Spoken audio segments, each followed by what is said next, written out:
வணக்கம். நம்ம சேனலுக்கு தொடர்ந்து ஆதரவளித்து கொண்டிருக்கும் நல்ல உள்ளங்களுக்கு நன்றி. தொடர்ச்சியாக ஆதரவு கொடுங்க. ஒன்றுமே புரியல உலகத்தில் அப்படிங்கிற மாதிரி நேற்று நடந்த இடி விசாரணை.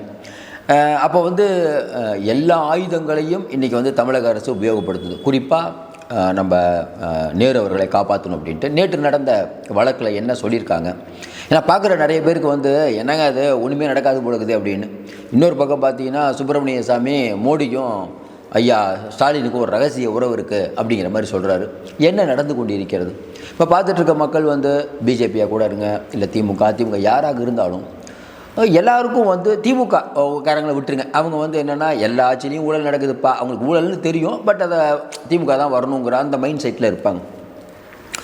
ஆனால் பெரும்பாலான மக்கள் இருக்காங்க பாருங்கள், அவங்க என்னங்க அது நகராட்சி நிர்வாகத்துறையில் ஊழல் அப்படிங்கும்போது தொடர்ச்சியாக இது பேசிக்கிட்டே இருக்கும், ஒன்றும் நடவடிக்கை எடுக்கலையே அப்படிங்கிற ஒரு பெரும் கோபம் அவங்கள்ட்ட இருக்குது. இன்னொரு பக்கம் இடி தப்பு, சிபிஐ தப்பு அப்படின்னு இவங்க சொல்லிகிட்டு இருந்ததை மக்கள் ஏற்றுக்கிட்டாங்க. ஆமாம், இடி நிறையா தப்புலாம் பண்ணுறாங்க, ஏன்னா இந்தியா முழுக்க பண்ணிகிட்டு இருந்தாங்க. ஆனால் நல்லாவே தெரியுது இன்றைக்கி நேரு அவர்களுடைய டிபார்ட்மெண்ட்டில் இந்த மாதிரி ஊழல் நடந்தது. ஏன்னா இன்றைக்கி தமிழ்நாட்டில் நிறைய பேர் பணம் கொடுத்து ஏமாந்தது நமக்கு தெரியாமல் இருக்காது. இன்னொன்று, வேலைக்கு ட்ரை பண்ணுற எவ்வளோ பேருக்கு உங்களுக்கு தெரியும், போன ஒன்றும் கொடுத்துட மாட்டாங்க. நீங்கள் நேர்முக தேர்வு அட்டன் பண்ணாலும் காசு கொடுத்தா தான் கிடைக்கும், காசு கொடுத்தா தான் கிடைக்குங்கிறது மக்களுக்கு தெரியும், உண்மை. அப்போ கண்டிப்பாக அவங்க பணம் வாங்கியிருப்பாங்க. இன்னொன்று, இவங்கெல்லாம் உத்தமர்கள் இல்லைன்னு மக்கள் ரொம்ப அழுத்தமாக நம்புகிறாங்க. பணம் வாங்கிட்டு தான் சார் போடுவாங்க. யார் சார் இவங்கெல்லாம் நான் காந்தியா காமராஜரான்னு ஈஸியாக மக்கள் கேட்குறாங்க. அது எந்த இதாக இருந்தாலும் பரவாயில்ல. அப்போ நேற்று நடந்த விசாரணையில் இடி தரப்பில் சொல்கிறாங்க, இந்த 2300 பணியிடங்கள் கிட்டத்தட்ட பார்த்திங்கன்னா 634 கோடி கிட்ட இதில் பணம் வாங்கியிருக்காங்க. அவர்களுடைய வாட்ஸ்அப் எண்ணை பார்க்கும்போது இவங்க என்றைக்கு அந்த பணி நியமன ஆணை வாங்கினாங்களோ அதற்கு ஒரு மாதத்திற்கு முன்பே இவங்களுக்கு உங்களுக்கு இந்த வேலை கிடச்சிருச்சு அப்படின்னு வந்திருக்குது, குறுஞ்செய்தி வந்திருக்கு, அதுக்கான ஆதாரம் இருக்குது. அதே மாதிரி அவங்க வங்கி கணக்குக்கு பணம் அனுப்பினதுக்கான ஆதாரம் இருக்குது அப்படின்னு சொல்கிறாங்க. உடனே உள்ளே வந்த நம்ம தமிழக அரசு ராமன் அவர் சொல்கிறாரு, இல்லைங்க இவர் ஆனார், நீங்கள் சொன்னதெல்லாம் கரெக்டு, ஆனால் இந்த மாதிரி விஷயங்களை இந்த மாதிரி தப்பு நடந்ததுன்னா இன்றைக்கி தமிழக அரசு பொறுத்துக்காது. நாங்கள்லாம் நெருப்பு மாதிரி ஊழலுக்கு எதிரானவர்கள். அதனால் நாங்கள் என்ன பண்ணோம்னா இடி இதை விசாரிங்கன்னு சொல்கிறதுக்கு முன்னாடியே நாங்கள் விசாரிக்க ஆரம்பிச்சிட்டோம் அப்படின்னு அவங்க ஒரு கதையை சொல்கிறாங்க. உடனே லஞ்ச ஒழிப்புத்துறையில் ஆஜரான என்ஆர் இளங்கோ, திமுகவுடைய எம்பி, அவர் என்ன சொல்கிறாரு, இல்லை யுவரானர், சட்டத்தில் ஒரு விசாரணை அப்படிங்கும்போது இப்போ இடி ஒரு தகவல் சொன்னால் நாங்கள் விசாரிக்க ஆரம்பிச்சிட்டோம். ஆனால் எஃப்ஐஆர் போட்டு தான் விசாரிக்கணும்னு இல்லை, பூர்வாங்கமாக விசாரிச்சுட்டு அதுக்கப்புறம் எஃப்ஐஆர் போட்டுக்கலாம், அதனால் நாங்கள் விசாரிச்சிட்ருக்கோம் அப்படின்னு சொல்கிறாங்க. தொடர்ந்து இவங்க எஃப்ஐஆர் போடலைன்னு சொல்கிறதுக்கு காரணம் என்னென்னா, எஃப்ஐஆர் போட்டால் இடி நேராக விசாரிக்கும்ட்டு. அதுக்கப்புறம் பார்த்திங்கன்னா நீதியரசர் தேதி குறிப்பிடாமல் ஒத்தி வச்சிட்டார். ஆனால் பார்த்துட்ருக்க மக்கள் எல்லோரும் ஈஸியாக சொல்கிற விஷயம் என்னங்க அது ஒத்தி வச்சிட்டாங்கன்னு இப்படியே போனால் தேர்தல் முடிஞ்சிடும் போல இருக்குதுங்க, இடி ஏதோ வந்துடும், இவங்களெல்லாம் பிடிச்சிருவாங்க, எல்லாம் ஜெயிலில் போட போகிறாங்க, பழனிசாமி நீங்கள்லாம் பத்திரமா இருப்பீங்கன்னு சொன்னார், நயினார் நாகேந்திரன் நீங்கள் வச்சுருக்க பணம்லாம் பாதுகாப்பாக இருக்க வேண்டிய இடத்துல இருக்குது, அது எப்போ அதை எடுக்கணுமோ எடுக்க எங்களுக்கு தெரியும் அப்படின்னு சொன்னார், அண்ணாமலை எல்லோரும் ஜெயிலுக்கு போகிறாங்கன்னு சொன்னார், மோடியே நேராக இத்தனாயிரம் கோடி கொள்ளைன்றாரு, அமித்ஷாவே இத்தனை தடவை கனிம வள கொள்ளை, டாஸ்மார்க் கொள்ளை அப்படின்னாரு. இது எல்லாம் பொய்யா படத்தில் கேள்வாங்க. அந்த மாதிரி இதெல்லாம் என்ன தான் அது, சும்மா இப்போ நீங்கள் தான் அடிச்சுக்கிற மாதிரி அடிச்சுக்குவீங்க. இன்னொரு பக்கம் பார்த்தா கெஜ்ரிவாலை உள்ளே தள்ளுறீங்க, ஹேமந்த் சோரனை உள்ளே தள்ளுறீங்க, கவிதாவை உள்ளே தள்ளுறீங்க, சஞ்சய் ரகாவத்தை உள்ளே தள்ளுறீங்க. அங்கெல்லாம் உள்ளே தள்ள முடியுது. திமுகவை பார்த்து உங்களுக்கு என்ன பயம்லாம் ஒன்றும் இல்லைங்க, இவங்க போய் மேலே அங்கே போய் இது பண்ணுறாங்க அப்படின்ட்டு சில பேர். ஆனாலும் எண்டு ரிசல்ட் இவங்களை கை வைக்க முடியல. இப்போ நேற்று ஒத்தி வச்சுட்டாங்கும்போது பல பேருக்கு ஒரு டிஸப்பாயின்மெண்ட், என்னங்க அது. அப்புறம் இந்த பக்கம் பார்த்தா தம்பிகள்னு சொன்னீங்க, இத்தனை கோடிக்கு வாட்ச் கட்டியிருக்காரு, நீங்கள் லண்டனுக்கு பதுக்கிட்டாருனீங்க, பெங்களூருக்கு பதுக்கிட்டாருனீங்க, சூப்பராக படம் எடுத்துகிட்டு நிம்மதியாக கொண்டாட்டத்தில் இருக்காங்க சார். அடுத்த படமே ரிலீஸ் பண்ணிகிட்டு இருக்காங்க சார். எவ்வளோ தைரியம் இருந்து அடுத்த படம் ரிலீஸ் பண்ணுவாங்க. உதயநிதி அவர்கள் நாயோட விளையாடுற ஃபோட்டோலாம் போட்டுட்டு அவர் எவ்வளோ குசியாக இருக்கார். ஸ்டாலின் சொல்கிறார், காலரை தூக்கி விட்டுட்டு சொல்லுவேன், நான் யாரும் குறை சொல்ல முடியாதாச்சுங்கிறாரு. அப்போ இதெல்லாம் பார்த்தா என்ன சார் இது ஒன்றும் நடக்கலையே. பார்த்துட்டு இருக்க நிறைய பேர் கூட அந்த ஆதங்கம் இருக்கும். நம்மளே யோசிப்போம், என்னங்க இது. அப்போ ஒரு ஒரு ஒரு ஊழல் பண்ணுவீங்க, மேலே இருக்கவங்களையும் பகைச்சிக்குவீங்க, மோடிக்கும் பட மாட்டோம், ஈடிக்கும் பட மாட்டோம்னு சொல்லுவீங்க, ஆனால் ஒன்றும் நடக்காது. பார்த்துட்ருக்க மக்கள் என்ன யோசிப்பாங்க, பரவாயில்லப்பா ஸ்டாலின் மோடிக்கும் ஈடிக்கும் பட மாட்டோம்னு தைரியமாக கெத்தாக சொல்கிறாரு பார் தலை அப்படின்னு அவங்க ஆளுங்க சொல்கிறாங்க. பிஜேபி ஆளுங்க என்னன்னே புரியலைங்க. ஏங்க இன்னும் நடவடிக்கை எடுக்கலை? அடித்து காலி பண்ண வேண்டிய இடியும் சிபிஐ ஏன் அமைதியாக இருக்குன்னு.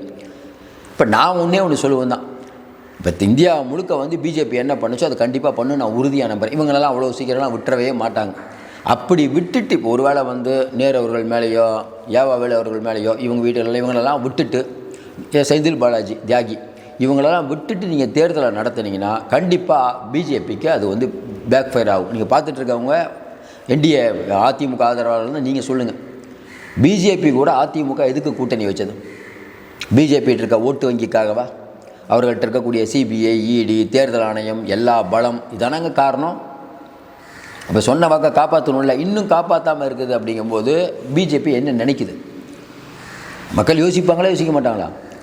நான் உறுதியாக நம்புகிறேன், கண்டிப்பாக பிஜேபி தான் வேலையை காட்டும். ஏன்னா இன்றைக்கி இருக்கக்கூடிய சூழ்நிலையில் நேரு அவர்கள் வந்து தள்ளி போயிடுச்சு, இருக்கட்டும், இந்த ஒரு கேஸ் தானா? இன்னும் பல கேஸ் இருக்குது. ஒன்று அதேமாதிரி செந்தில் பாலாஜி வழக்கு நிலுவையில் இருக்குது, அது ஒரு கேஸ் தானா? இன்னொன்று எல்லாருக்கும் ஒரு சந்தேகம், அது எப்படிங்க கெஜ்ரிவால், ஹேமந்த் சோரன் எல்லாத்து மேலேயும் வழக்கு போட்டு உள்ளே வைக்கிறாங்க, இவங்க மட்டும் வாய்தா வாங்குறாங்களே, அவங்களுக்கு சரியான வக்கீல் இல்லையா? கேட்பாங்கள்ல கேள்வி, அவங்கள மட்டும் வைக்க முடியுது, இவங்கள ஏன் வைக்க முடியல? இப்போ கெஜ்ரிவால் வழக்கை பொறுத்த வரைக்கும் யாராவது ஒருத்தர் கொண்டு வந்து பொட்டியை கொடுத்தாங்க, அவ்வளோதான் கேஸ். நேராக இடி வழக்கு பண்ணி உள்ளே போயிட்டாங்க. இங்கே அப்படி இல்லை, வேறு. இன்னொன்று இடி எப்படி யோசிக்கும்? கடைசி நேரத்தில் இப்போ எலெக்ஷனுக்கு வந்து நோட்டிஃபிகேஷன் வந்ததுக்கப்புறம் கூட இடி அரெஸ்ட் பண்ண வரலாறுலாம் உண்டு. ஹேமந்த் சோரன் அவருடைய இது அங்கே இருக்கக்கூடிய அமைச்சர் அப்படி தான் பண்ணாங்க. அப்போ இடி அதிரடியாக ஒரு நடவடிக்கை கொடுக்கும். இவங்களை அப்படியே விட்டுட்டு கடைசி நேரத்தில் அட்டாக் பண்ணுறதுக்கான வாய்ப்பு இருக்குது. ஏன்னா கடைசி நேரத்தில் தானே பணப்பட்டுவாடா பல விஷயங்கள்லாம் நடக்கும். ஆனால் ஒரு விஷயம் மட்டும் உண்மை, தொடர்ந்து இவர்கள் தப்பித்து கொண்டிருக்கிறார்கள்னா பல நாள் திருடன் ஒரு நாள் அகப்படுவானுங்க, அதுதானே பழமொழி. இன்னொன்று, இன்றைக்கி வந்து நீதியரசர்கள் இது எப்படி பார்ப்பாங்க? எவ்வளவு நாள் இந்த லஞ்ச ஒழிப்புத்துறை வந்து நாங்கள் வந்து விசாரணை நடத்திட்டுருக்கோம் அப்படின்னு சொல்லும். இவர்களுடைய எண்ணம், திமுகவுடைய எண்ணம், எப்படியும் தேர்தல் வர வரைக்கும் நம்ம விசாரணை நடத்திக்கிட்டே இருப்போம்.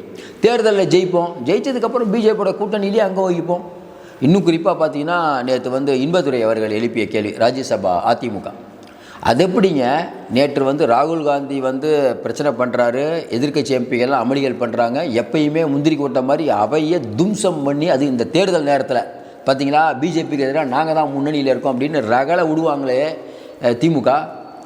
அந்த திமுக பார்த்தா நேற்று அவங்க ஒரு எம்பி கூட சஸ்பெண்ட் பண்ணல. இங்கே இருக்கக்கூடிய விருதுநகர் எம்பியை மாணிக் தாக்கூரை பண்ணுறாங்க. அதுக்கப்புறம் பார்த்தீங்கன்னா சு வெங்கடேசனை பண்ணுறாங்க. தமிழ்நாட்டு எம்பி தான் பண்ணுறாங்க. ஆனால் ஒருத்தர் கூட திமுக இல்லையே.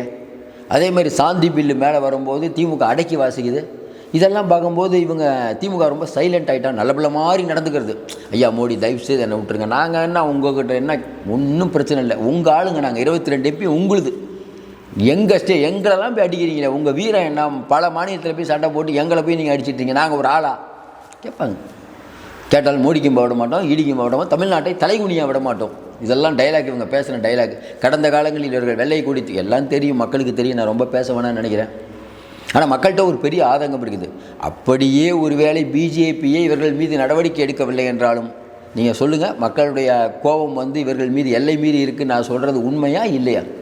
இப்போ பெரும்பாலும் உடைய யூடியூப்பில் நிறைய பேர் பேசுகிறவங்க கூட அதெல்லாம் இல்லைங்க, அடித்து பிடிச்சி திமுக வந்துடுங்க, விஜய் நிற்கிறாரு, அப்படி ஓட்ட பிரிஞ்சு வந்துடும், நினப்பு தான் பொழப்பு கெடுக்குது. இப்போ இந்த இந்த இந்த வழக்கு ஒன்று, ஏற்கனவே பல வழக்குகள், அஜித் வழக்குலேருந்து பல வழக்குகள், இதெல்லாம் மக்கள் மனசில் நீங்காத இடம் பெற்று கொண்டிருக்கிறது. இவங்க நினச்சிட்ருக்காங்க சார் ஊழல் அப்படிங்கிறது அது ஒரு இருக்கட்டு, ஆனால் அதையும் தாண்டி இந்த சட்டம் ஒழுங்கு அப்படிங்கிறத இவங்களுக்கு பெரிய தலைவலியாக இருக்கும். நீங்கள் மக்கள் வந்து யார் தான் ஊழல் பண்ணல கூட கடந்து போயிடுவாங்க. ஜெயலலிதா ஊழல் பண்ணாங்க, அதுக்கப்புறம் வந்தாங்க, கேஸ்லாம் போட்டாங்க. ஆனால் சட்டம் ஒழுங்கு ஜெயலலிதா காலத்தில் சூப்பராக இருந்தது. இன்னும் குறிப்பாக பார்த்தீங்கன்னா இந்த அராஜகம், எம்எல்ஏ அராஜகம் பண்ணுறது, எம்பி அராஜகம் பண்ணுறது, இதெல்லாம் வந்து பார்க்கவே முடியாது. தலைமையில் இருக்க அந்த அம்மா வந்து நிறைய அதிரடியான நடவடிக்கை எடுக்கும், கீழே யாரும் பண்ண முடியாது. ஆனால் இன்றைக்கி திமுக அப்படி ஆகுது. ஸ்டாலின் அவர்கள் கண்ட்ரோலில் திமுக இருக்கா? சொல்ல முடியாது இல்லை. இன்றைக்கி அப்படியா இருக்கா? நீங்களே நம்ப மாட்டீங்க சொன்னோம்னா. அப்போ இன்றைக்கி நடக்கக்கூடிய எல்லா குளறுபடிகளையும் பார்த்து கொண்டு பிஜேபி சும்மா இருக்கும்னு நான் நினைக்கிறேன். ஆனால் இன்னொன்று முக்கியமான விஷயம், இதிலேருந்து தப்பிக்கிறதுக்கு விதவிதமாக யோசிக்கிறாங்கல்ல. இன்னொரு அமைச்சர் பார்த்திங்கன்னா நம்ம அனிதா ராதாகிருஷ்ணன், அவருடைய சொத்துக்களை பறிமுதல் பண்ணி சீல் வச்சுருக்காங்க. அந்த சொத்துலேயே 17 கோடி ரூபா சம்பாதிச்சிருக்காரு. அதாவது இதெல்லாம் பார்த்திங்கன்னா யோசிக்கவே முடியாது. விஞ்ஞான ரீதியில் இருக்கல, ஒரு சொத்தை முடக்கி வச்சுருக்காங்க, அந்த சொத்துலேருந்தே 17 கோடி ரூபா நீங்கள் சம்பாதிச்சிருக்கீங்கன்னா அப்போ நீங்கள் எவ்வளோ பெரிய புத்தாலி. என்னென்னா யாரும் எங்களை கேட்க முடியாது. என்னங்க இடி சீஸ் பண்ணியிருக்காங்க, அந்த கட்டடத்தை வாடகைக்கு விட்டு சம்பாதிக்கிறீங்கன்னா பண்ணிகிட்டு இருக்கட்டும், அது சீல் வச்சு 4-5 வருஷம் அது வாடகை வருது இல்லைப்பா, அதுக்கப்புறம் கேஸ் போட்டு வெளில வந்துடலாம். ஏசின்னு நடக்கும். கேட்டால் துரைமுருகன் சொல்கிறாரு, வழக்கு போடுங்க சார். எல்லோரும் சொல்கிற வார்த்தை வழக்கு போடுங்க சார். ஏன் பெரிய அளவுக்கு வக்கீல் ஒரு நாளைக்கு 35 லட்சம் 40 லட்சம் இருக்கக்கூடிய வழக்கறிஞரை வச்சு வாதாடுறாங்க. சாதாரண மக்கள் உச்சநீதிமன்றம் உயர்நீதிமன்றம் போய் எப்படி நம்ம ஒன்று அணுகிறதுனே தெரியாது, எந்த வக்கீலை பார்த்துறது என்ன பண்ணுறதுன்னு தெரியாது. இவங்க முகுல் ரோஹித்கி, கபில் சிபில், விக்ரம் கபூர், ஒன்று வேணாம் அந்த பொறுப்பு டிஜிபி வந்து அந்த இந்த வழக்கு இடியோடைய வழக்கில் ஏன் வந்து புகாரை பதிவு பண்ணலங்கிறதுக்கு விக்ரம் கபூர் அவர் சீனியர் கிரிமினல் லாயர். சாதாரணமாக நெட்டில் அவர் போட்டிருக்க பில்லே பார்த்தா 15 லட்ச ரூபா அவருடைய ஃபீஸு. வந்து சும்மா நின்றுட்டு போனால் போதும். கபில் சிபில்லாம் வந்து நின்றுட்டு போனால் 35 லட்ச ரூபா கொடுக்கணும்.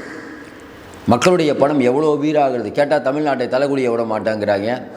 மறுபடியும் சொல்கிறோம், இன்றைக்கி இருக்கக்கூடிய சூழ்நிலையில் இவர்களை அதாவது வந்து பிஜேபி மன்னித்தாலும் தமிழக மக்கள் மன்னிக்க தயாராக இருக்க மாட்டார்கள். இவர்கள் செய்த அட்டூழியங்கள் அவ்வளவு.